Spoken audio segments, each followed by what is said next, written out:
All right, welcome back to our coverage of the 96th Arkansas FFA State Convention. Still here at Hot Springs, Arkansas, Bank OZK Arena and Convention Center. With me today, I have a man of many hats, Mr. John Crangle. John is not only the ag teacher at Bismarck High School, county board member for Hot Spring County, president of Hot Spring County Farm Bureau, and the president of the Arkansas FFA Alumni Association. John, it's great to have you this morning. So we're going into this fifth general session. The Arkansas FFA Alumni has a huge part in that. What is it that the Arkansas FFA Alumni Association does for Arkansas FFA?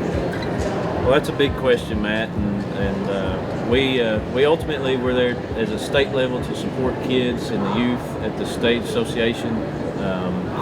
You'll see in the session when I get on stage here shortly that we'll present the retiring officer team with their jackets. They'll get to put their alumni jackets on, and they'll get presented with those in my session speech.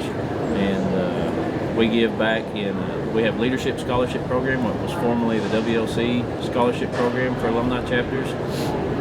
We've now changed and broadened that to where the chapters can use those whether they want to give a local scholarship or whether they want to give an ALC scholarship to their local students or whatever, that they have access to that.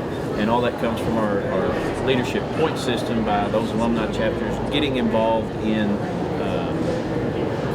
different levels, like working the trade show booth here at the convention for the alumni, or helping with our alumni CDE contest. And there's lots of different ways they can get involved at the state level and then bring that back to the local level as well. Very good. So you guys are having your convention, and it's coinciding with the Arkansas FFA State Convention.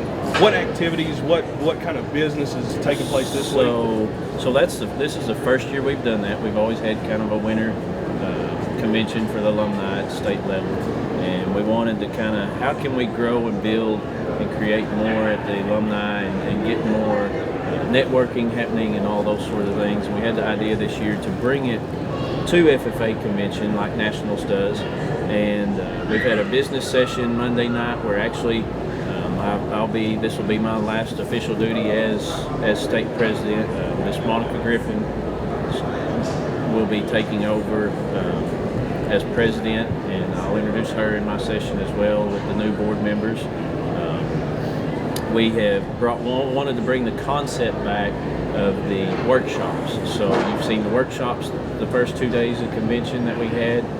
We put together a bunch, and we wanted to broadcast that.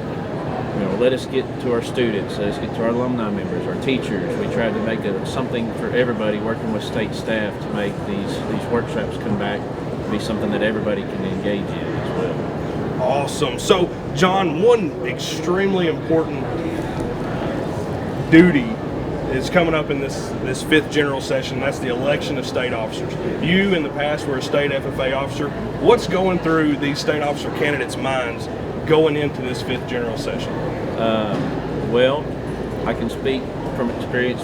We have one running for my chapter as well currently, and it's bringing back some old memories of just you don't realize you get away from it. Just the little things that stress them out. They've worked hard this whole week. Ever since Saturday, they've been here going through the process, and they've put them through the ringer. Very proud of our association and what they do to prepare these kids to show them what standard a state officer should hold. And tensions are high, emotions are high, but ultimately, proud of all these kids who are out there willing to serve, and they just want to see our association build and grow ultimately, and get a chance to help make that happen. Very good. John, I appreciate the time you have.